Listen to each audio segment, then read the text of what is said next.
Hello. Having camera problems again.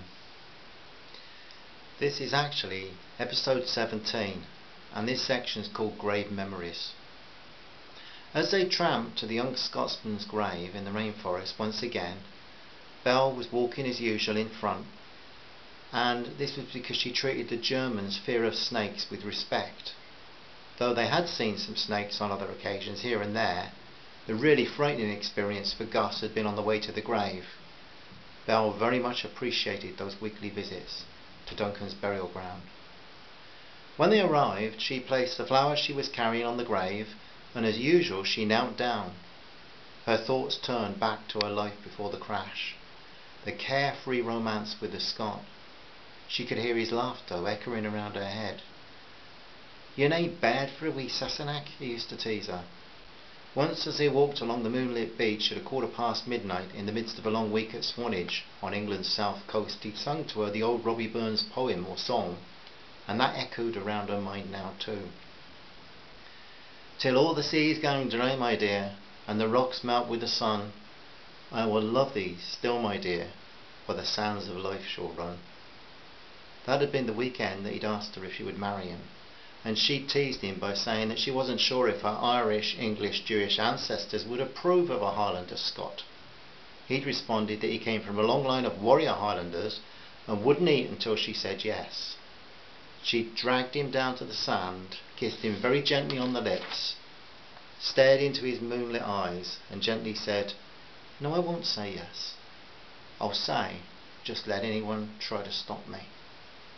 They left the beach and sat the whole night, a beautiful summer's night, wrapped in each other's arms on a bench talking about their future. They knew that they would both have to be involved in green warfare. That means they would both have to find work that allowed them to promote care of the earth. As the dawn broke and the tide turned, the birds came, and as they watched them they had pretty much everything planned out. Both of them would finish their studying, then they would marry. They would work anywhere where it seemed they were helping to fight the tide of destruction. Salary wouldn't be the most important thing. They had made a pact of environmental integrity. Then they walked to Durston Head, a nature reserve, and lay in the sun and slept.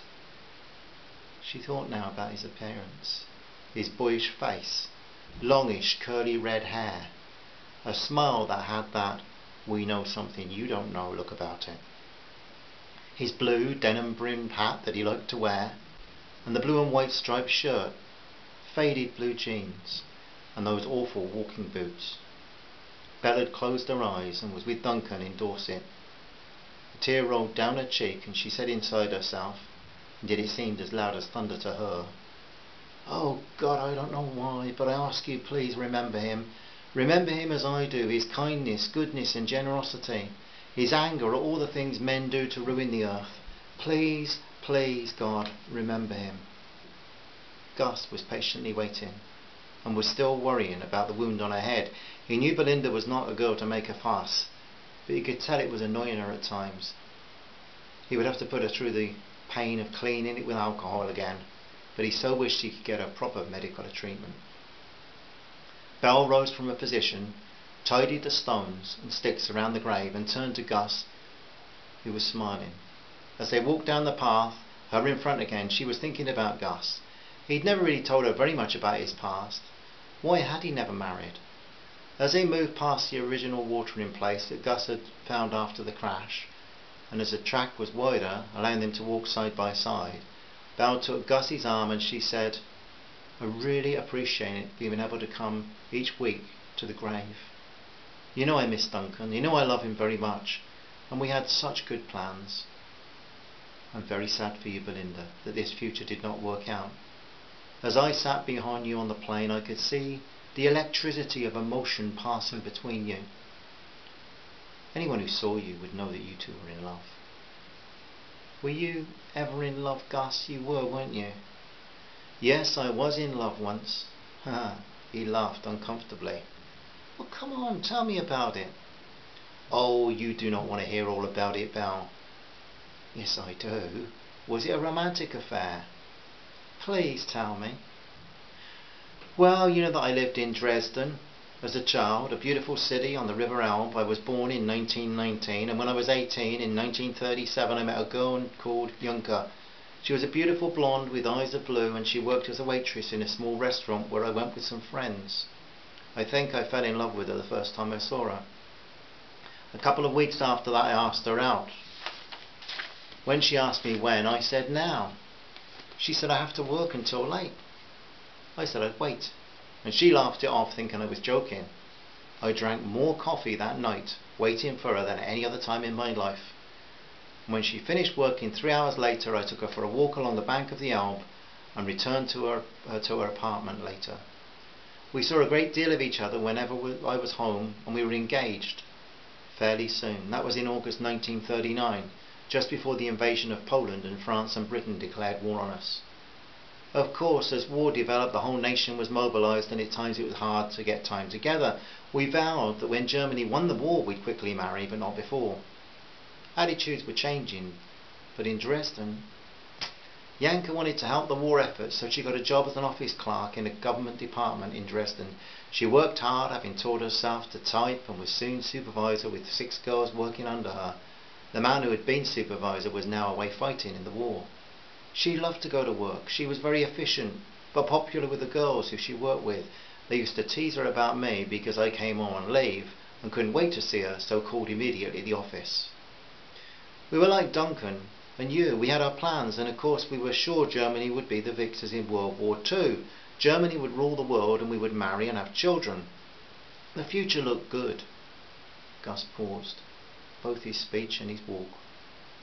Like you, Belinda, my hopes that seemed so sure came crashing down, changing all positive expectations into a dark pit of despair. What happened? I'll tell you tonight as we sit after our meal. That night, as they drank coffee and gazed into the flickering firelight, listening to the night sounds of Amazonia, she pressed him to tell her what happened. Your fiancé, Gus, Janka, why did you never get married? No, we never married. The world had other plans. Our dreams started to be shattered in 1941. Hitler invaded Russia, and though we had been many times victorious, it seemed to many that this was a bad mistake. It was like attacking a sleeping dog that had very large teeth. Napoleon had suffered in Russia, and Hitler now had to fight him on an eastern front. In the meantime, British soldiers were fighting us in the Mediterranean, the Italians first, and then we got involved in Italy too. In November 1942, the Americans also came involved and helped the British in North Africa, and in 1943 Mussolini fell, and the Allies fought successfully, pushing our troops back through Italy. Then came the 1944 Normandy landings. The summer of 1944 saw British troops pushing back, and many of us could see it was all over. The Third Reich did not last 1,000 years as Hitler and Himmler declared it would. It didn't even last 20 years. Those who still believed we could win gave up to despair after the Battle of the Bulge in the winter of 1944-45. Started in December, went through to the end of January nearly. Hitler had a plan that he might force Britain and the USA to sign a separate peace treaty, and then he could concentrate his efforts on the Eastern Front. But Oberkommando der Wehrmacht, the Army High Command, thought of different ideas, and in the end a plan was launched to drive a wedge between Britain and America's troops, and also to take Antwerp. 2 field marshals, Walter Mull and Gerald von Ransoldt, were involved in this, and 500,000 men, along with hundreds of tanks and armoured vehicles. Well, I don't know all the details, but I do know that thousands of men died, and by January 25th, 1945, the German offensive ceased. Of course, all this led to the eventual surrender of Germany on May the 7th, 1945. So did you go home to Dresden then, after the surrender, and find your beloved? Well, Val, in February 1945, on the 13th of February, 800 British Lancaster bombers flew over Dresden, the city that was thought to be safe. It had been unbombed through the whole war, and thousands of refugees had piled into it as they fled the Russian advance. The bombing of the city that night was truly dreadful. Incendiaries were used, and the city became a firestorm. Apart from a nuclear attack, Nothing could have been worse. The details you do not want to know. Some say 35,000 people died, but many believe that 135,000 and probably more. And Yanka? I never heard or saw her or any news of her since. I've always hoped she died quickly and didn't suffer. When the RAF had completed their savage work, the US Air Force followed up with over 500 heavy bombers. There are many ideas as to why Dresden was chosen. Maybe to demoralize the civilian population. Maybe it was to show the Russians how powerful the British and Americans were. A scare tactic so as to make Stalin remember what they'd agreed.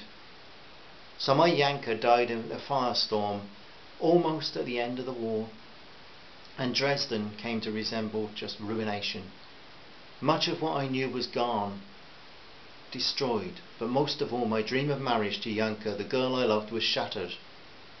On February the 13th, 1945, not just the war, but my life itself seemed to have come to an end. I was in Dresden on February the 16th, and as far as I could see, it couldn't get worse than this. I helped to pull charred bodies from the rubble. If there is a hell, Dresden was hell at that time. I'll not tell you about it. This Belinda was undoubtedly a war crime, but of course the Allies won the war. There had been other similar attacks on Hamburg in July 1943. Goebbels called that the greatest crisis of the war. I lost an aunt in that and one baby cousin. But when Dresden was burned, my heart was fried along with the city. So Gus, why did you never marry someone else? Well, Belinda, my life had been complicated. Yes, that's the word. I had never met anyone, and in the end I find nothing left. My roots are gone, my political aspirations were destroyed, my dreams for the future were evaporated. I guess I'd lived all the years since in bitter despair. Bell looked at the German's face in the glow of the fire, and he caught what she was thinking. No, Bell, your future will be different. You're young and you've suffered tragedy, but when we get out of here, you will one day meet another young man. Yes, that's what Duncan would have wanted for you. Am I not right? So you must keep your hope alive.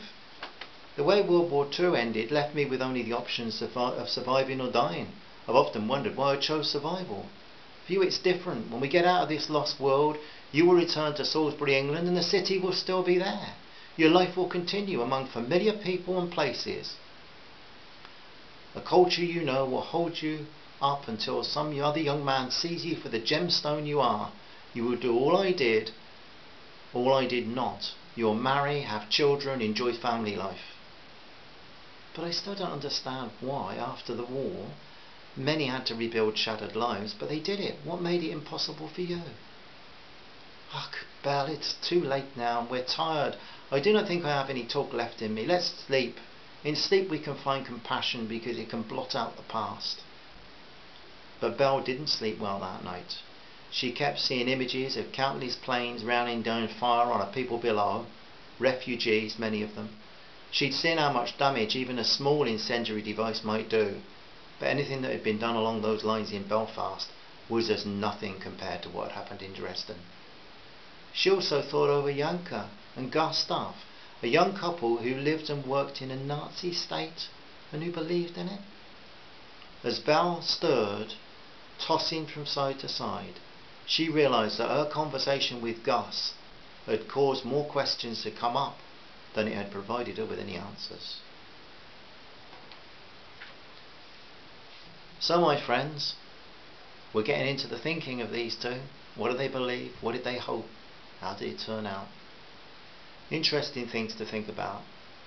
But I hope your hope's strong and your aspirations are fulfilled, and it's really nice to share these things with you. Bye for now. Next episode to follow soon. Bye bye.